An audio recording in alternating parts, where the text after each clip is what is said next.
Assalamualaikum warahmatullahi wabarakatuh. Perkenalkan, nama saya Wayuni Koto dengan NIM 40120111028. Nah, di sini saya akan menjelaskan materi tentang etika lingkungan dalam sejarah filsafat dan teori-teori etika lingkungan. Yang pertama saya akan menjelaskan lingkungan menurut pendapat Ardi Hedoso bahwa masalah lingkungan sebenarnya berakar pada filsafat alam dan sepenuhnya membutuhkan pemecahan secara filosofis pula.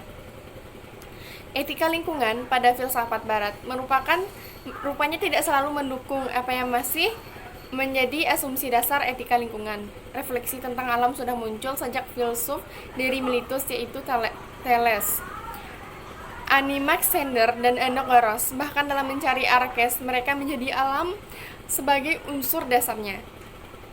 Berdasarkan pendapat Thales yang melihat bahwa segala sesuatu berasal dari air, di dalam benda-benda di bumi terdapat dewa. Heraklitos berpendapat bahwa api adalah awal dari segala sesuatu. Eknopes melihat tanah sebagai arkes. Emplodes mengajukan 4 elemen, yaitu tanah, udara, api, dan air. Walaupun menolak beberapa pemikiran, Parmenides, umumnya para filsuf, para Sokrates ini menerima konsep bahwa dunia mempunyai rasional struktur, tidak berubah, tidak dapat dibagi-bagi, tidak dapat dihancurkan, dan tidak dapat digerakkan. Nah, selanjutnya, Plato memiliki tendensi yang berbeda sehubungan dengan alam.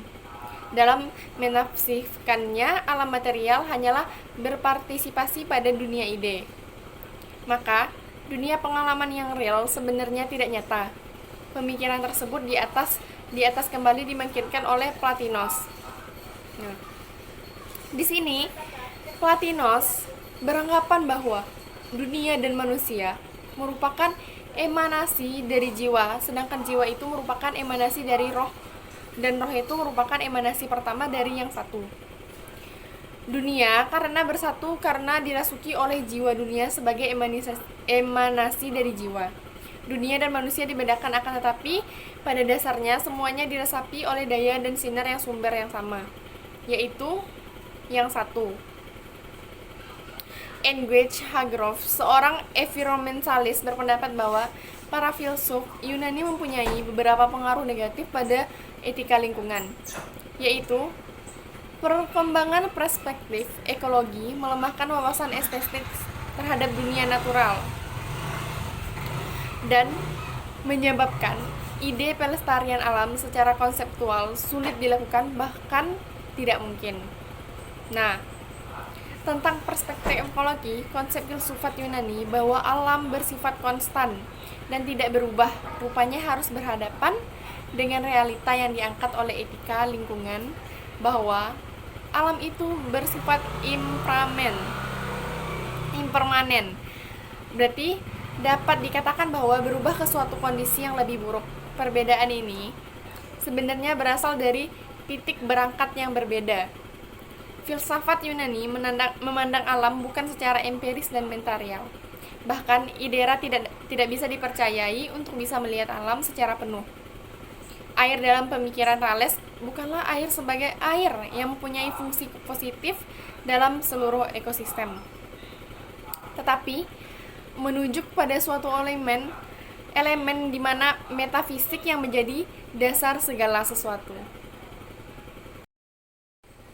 Nah, selanjutnya dikatakan bahwa oleh Odo Manakar, sumbangan filsafat pada etika lingkungan, maka kaum environmentalis mengakui bahwa filsafat sejak Yunani sampai modern memang tidak banyak memberikan dasar pada etika lingkungan, bahkan cenderung berseberangan dalam pandangan terhadap alam, dari skeptisisme terhadap realitas fisik dan konsep alam yang tidak dapat rusak jelas bertabrakan dengan paham baru yang ingin ditonjolkan oleh kaum environmentalis tentang dimensi estetis dalam materi alam yang sedang berubah.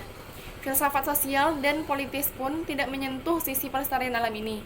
Misalnya, pandangan John Locke tentang tanah yang mempunyai puncak nilai guna etik ketika digunakan oleh negara untuk kepentingannya. Nah, di sini Ardi Hanson mengatakan tentang tersebut bagi etika lingkungan tidak harus diartikan bahwa etika ini telah kehilangan nilai filosofisnya karena tidak banyak didukung oleh tradisi pemikirannya sebelumnya. Justru etika lingkungan ingin menunjukkan bahwa lubang besar dalam sejarah filsafat tidak pernah digali dan direfleksikan.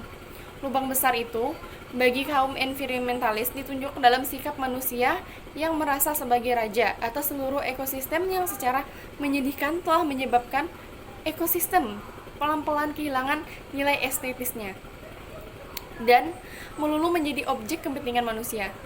Nah, disinilah etika lingkungan memberikan sumbangannya dalam seluruh pemikiran filsafat sedewasa ini dan sekaligus menjadi tantangan para ahli filsafat. Nah, selanjutnya di sini saya akan membahas tentang teori-teori etika lingkungan. Adalah suatu disiplin ilmu yang membicarakan hubungan antara manusia dengan lingkungannya.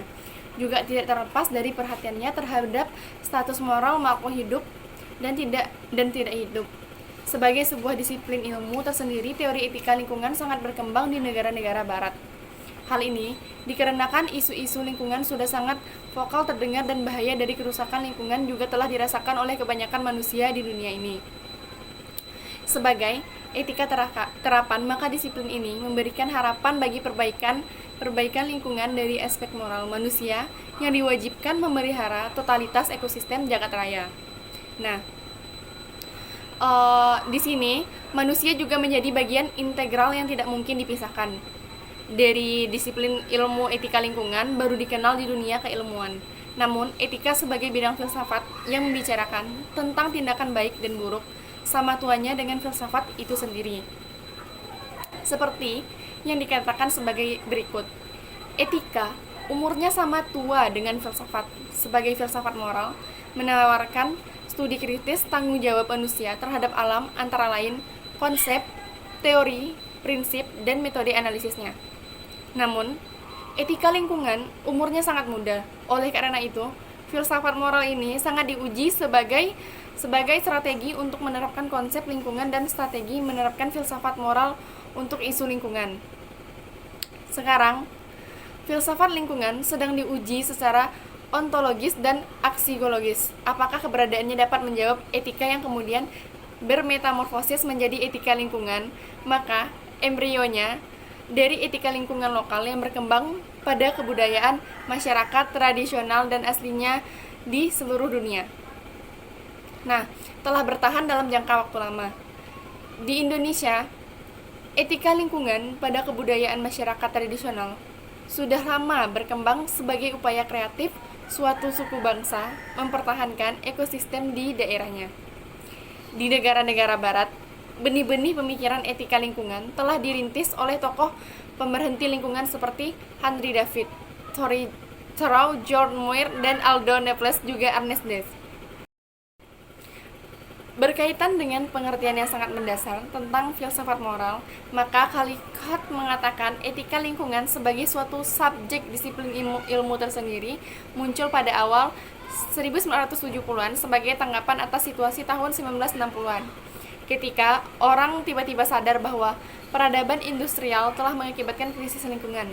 Dikatakan bahwa bidang akademika etika lingkungan tubuh dalam menanggapi karya ilmuwan seperti peristiwa Rachel Carson yaitu Hari Bumi yang pertama terbit di tahun 1970.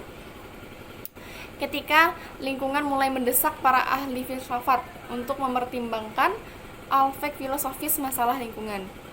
Nah, dua makalah yang diterbitkan di Science memiliki dampak krusial yaitu Language, Akar Kesejarahan Krisis Ekologi pada Maret 1967 dan Great Hardin de Tragedie Communes. Kemudian pengaruh esai Great Hardin yaitu menjelajahi etika baru untuk survival serta esai oleh Aldo Leopold dalam bukunya Alson Sons Con Almech yaitu disebut Etika Tanah, di mana Leopold secara eksplisit menyatakan bahwa akar krisis ekologi ialah kesalahan pandangan filsafati. Jurnal-jurnal pertama internasional dalam bidang ini muncul dari Amerika Utara pada akhir 1970-an dan awal 1980-an terbit sebuah jurnal berbasis di Amerika Serikat yaitu Etika Lingkungan pada tahun 1979. Jurnal berdasarkan SKP di Kanada, isu-isu kerusakan lingkungan menghadirkan persoalan etika yang sangat rumit. Meskipun pada dasarnya alam sendiri sudah diakui sungguh memiliki nilai dan berharga, tetapi kenyataannya terus terjadi pencemaran dan kerusakan. Nah, keadaan ini memunculkan sejumlah pertanyaan. Apakah manusia sudah melupakan hal-hal ini atau manusia sudah kehilangan rasa cinta pada alam?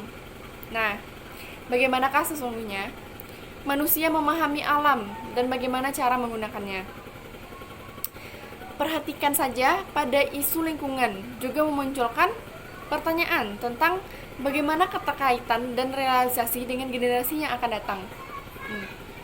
Nah, di sini manusia juga diajak berpikir ke depan bagaimana situasi alam atau lingkungan di masa yang akan datang.